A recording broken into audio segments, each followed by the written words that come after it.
इस वीडियो में आज हम सीखेंगे कि बिजनेस में हम कंप्यूटर का इस्तेमाल किस तरह से कर सकते हैं। कंप्यूटर्स जो कि एक सॉफ्टवेयर और हार्डवेयर का एक मजमुआ होता है, जैसे कि आप देख सकते हैं इस वक्त स्क्रीन पे। यहाँ पे एक पिक्चर में हमें एक लैपटॉप कंप्यूटर दिखाया गया है जिसके अंदर किसी सॉफ्टवेयर के अंदर डाटा को चार्ट्स और ग्राफ की सूरत में रिप्रेजेंट किया गया है। यानी कंप्यूटर के अंदर हम अपना डाटा ज़्यादा बेहतर तरीके से रिप्रेजेंट कर सकते हैं। अब बिजनेस में हमारा जितना भी डाटा होता है उसको हम डिफरेंट चार्ट्स की सूरत में रिप्रेजेंट करते हैं और उससे हम मुख्तलिफ किस्म की रिपोर्ट्स जनरेट कर सकते हैं।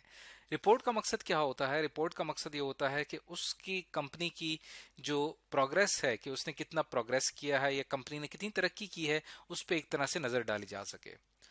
और उसके लिए हम डिफरेंट सॉफ्टवेयर का इस्तेमाल करते हैं और कंप्यूटर हमें ये सारी फैसिलिटीज़ प्रोवाइड करता है। इसके साथ साथ अगर आपने अपने किसी प्रोडक्ट के हवाले से प्रेजेंटेशन देनी हो, तब आप कंप्यूटर का इस्तेमाल करते हुए उस पर बहुत अच्छी प्रेजेंटेशंस तैयार कर सकते हैं। मिसाल के तौर पे हमारे पास मुख्तलिफ सॉफ्टवेयर्स हैं, जैसे कि माइक्रोसॉफ्ट पावर पॉइंट। यहाँ पे आप अपनी डिफरेंट प्रेजेंटेशंस यहाँ पे आप तैयार कर सकते हैं और इसके अंदर डिफरेंट स्लाइड्स का ऑप्शन होता है जहाँ पे आप अपना कंटेंट या अपना जो भी आपका डाटा है वो आप वहाँ पे दिखा सकते हैं। इसके साथ ही यहाँ पे एम एस एक्सेल जैसा कि हमारे पास एक सॉफ्टवेयर है, यहाँ पे आप अपना डाटा जो है वो रोज एंड कॉलम्स की शक्ल में एंटर करते हैं और फिर आगे चल के आप उन्हीं रोज एंड कॉलम्स को डिफरेंट ग्राफ्स की शक्ल में भी शो कर सकते हैं। इसे हम एम एस ऑफिस कहते हैं, जो कि हमारे पास एक मुकम्मल पैकेज होता है जिसके अंदर ये तमाम छोटे छोटे एप्लीकेशंस होती हैं। ये जो सॉफ्टवेयर हम यूज करते हैं बिजनेस में, इसके अंदर हमारे पास जो है वो सबसे इसका एक अहम फीचर ये है कि इसके अंदर कैपेबिलिटी होती है, इसके अंदर सलाहियत होती है इनवॉइसेस यानी रसीदें जनरेट करने की, यानी रसीद बनाने की। इससे पहले जो हम मैनुअल काम करते थे, रसीद मैनुअल तरीके से कागज और पेन का इस्तेमाल करते हुए बनाई जाती थी।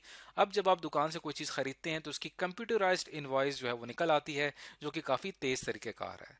तो इससे साबित हुआ कि हमारा जो कारोबार है वो कंप्यूटर के इस्तेमाल की वजह से उसकी जो प्रोडक्टिविटी है वो काफ़ी ज़्यादा बढ़ गई है। अब हम इसकी मजीद कुछ एग्जांपल्स देते हैं कि बिजनेस में, कारोबार में कंप्यूटर्स ने हमारी कितनी मदद की है।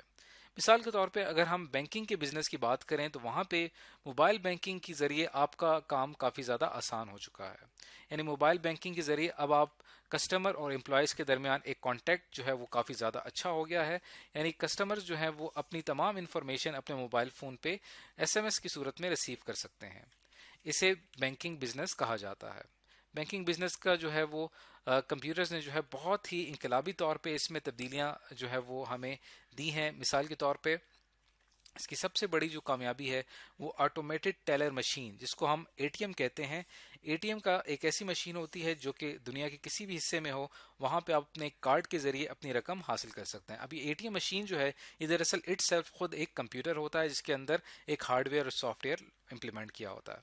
और ये जो एटीएम होता है ये कनेक्टेड होता है तमाम कंप्यूटर सिस्टम से, जहां से इसको डाटा ये रिसीव करता है और आपको जो है वो आपकी मतलूबा रकम आपको फराहम कर देता है। तो पूरे कंट्री में जो है वो एटीएम्स की एक एक वन लिंक होता है, तमाम एटीएम्स आपस में कनेक्टेड होते हैं। तो ये तमाम मुमकिन हो चुका है कंप्यूटर्स की बदौलत। तो ये एक एग्जांपल थी कंप्यूटर्स की। एक कुछ और एग्जांपल देख लेते हैं। मिसाल के तौर पे कंप्यूटर्स का आजकल बहुत ज़्यादा इस्तेमाल है ई कॉमर्स में। ई कॉमर्स भी हमारे पास एक बिजनेस है। इसके अंदर हम क्या करते हैं, ऑनलाइन सेल परचेज करते हैं। यानी अगर आपने कोई भी चीज़ ऑनलाइन ख़रीदनी हो या आपने ऑनलाइन कोई चीज़ बेचनी हो तो आप ई कॉमर्स का इस्तेमाल करते हैं। इसकी हम एक एग्जांपल लेते हैं। फॉर एग्जांपल हमारे पास एक वेबसाइट है olx.com.pk। यहाँ पे जाके आप कोई भी चीज़ जो कि आपने ख़रीदनी हो आप यहाँ पे ख़रीद सकते हैं, या अगर आपने कोई चीज़ बेचनी हो वो यहाँ पे आप बेच सकते हैं अपना अकाउंट बना के।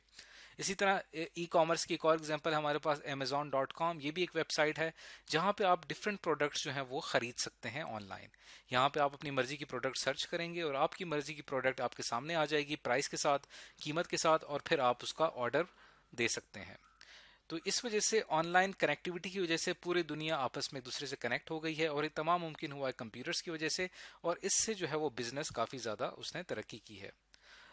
एक और एग्जांपल इसकी अगर हमने बिजनेस की तो वो हमारे पास है रियल स्टेट का बिजनेस। रियल स्टेट का बिजनेस है लैंड यानी ज़मीन का खरीदना और उसका बेचना। ये दरअसल रियल स्टेट बिजनेस कहलाता है। इसके लिए भी हमारे पास ऑनलाइन ऐसी वेबसाइट्स मौजूद हैं जो कि हमारे लिए ये काम करती हैं। जैसे फॉर एग्जांपल यहाँ पे एक वेबसाइट है ज़मीन.com। यहाँ पे जाके आप अपनी मर्जी की कोई भी लैंड जो है वो सर्च कर सकते हैं और उसको ख़रीद सकते हैं, या अगर अपनी लैंड बेचना चाहते हैं, ज़मीन बेचना चाहते हैं, तो आप यहाँ पे आके बेच सकते हैं। तो इससे जो है रियल स्टेट का जो बिजनेस है वो काफ़ी ज़्यादा जो है इम्प्रूव हुआ है। एक और इसकी एग्जांपल लें हम तो स्टॉक एक्सचेंज का जो बिजनेस है उसने भी कंप्यूटर्स को काफ़ी ज़्यादा फ़ायदा पहुंचाया है। स्टॉक एक्सचेंज कहते हैं कि आपके पास अगर कोई कारोबार है तो उसके मुख्तलिफ शेयर्स जो हैं वो आप डिफरेंट लोगों को उसको बेच देते हैं, और फिर जैसे ही आपका कारोबार तरक्की करता है तो आपके कारोबार की जो शेयर वैल्यू है वो भी तरक्की करती है, और लोग जो है आपके कारोबार के शेयर ज़्यादा से ज़्यादा खरीदते हैं।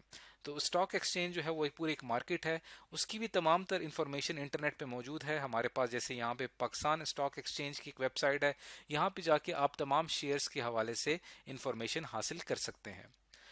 तो ये कुछ एग्जांपल्स थी इसकी बिजनेस की। इसके अलावा अगर हम इसकी कुछ और एग्जांपल लें तो हमारे पास डिफरेंट सॉफ्टवेयर्स हैं जो कि मदद करते हैं किसी भी कंपनी को अपना बिजनेस रन करने में। जैसे मिसाल के तौर पे एक रिटेल स्टोर है, और वहाँ पे अगर आपने कंप्यूटर्स का इस्तेमाल करना है तो वहाँ पे तमाम प्रोडक्ट्स की इंफॉर्मेशन जो है प्राइस के साथ वो उस सॉफ्टवेयर में स्टोर हो जाएगी। जब भी कोई शख्स खरीदेगा, कोई भी प्रोडक्ट खरीदेगा, तो वो प्रोडक्ट जो है वो कंप्यूटर में एंटर की जाएगी, तो उसकी प्राइस आपके सामने आ जाएगी, और फिर यहीं से ही उस प्रोडक्ट की रसीद निकालना ज़्यादा आसान हो जाएगा। और इसमें हमारे पास एक आता है bar code reader. Bar code reader एक मशीन होती है जो कि किसी भी प्रोडक्ट के ऊपर जो बार कोड होता है उसको रीड करती है। ये मशीन कनेक्टेड होती है कंप्यूटर के साथ, और फिर वहां से जो है हमारे पास सिग्नल पहुंचता है कंप्यूटर को, और कंप्यूटर रीड कर लेता है उस बार कोड में दी गई जो भी वैल्यू है उस प्रोडक्ट की, उसकी सेल वैल्यू हमारे सामने आ जाती है। तो ये तमाम भी मुमकिन हुआ है कंप्यूटर्स की वजह से। अगर हम बिजनेस की मजीद बात करें, किसी भी ऑर्गेनाइजेशन की जो एक्टिविटीज़ हैं उसके लिए भी हमारे पास ऐसे सॉफ्टवेयर्स मौजूद हैं जो कि उस बिजनेस के स्केड्यूल करने में या उसकी एक्टिविटीज़ को अरेंज करने में या मैनेज करने में हमारी मदद करते हैं।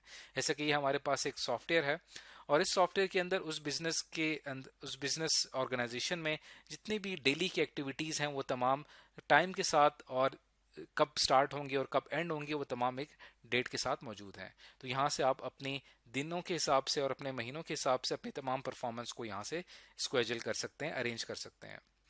तो ये वीडियो जो थी जिसके अंदर आज हमने जाना कि एक बिजनेस में कंप्यूटर्स ने हमें कितने ज़्यादा फ़ायदा दिया है, और बिजनेस की वजह से हमारा जो हमारा कंप्यूटर की वजह से हमारा जो बिजनेस है वो कितना ज़्यादा बेहतर हो चुका है।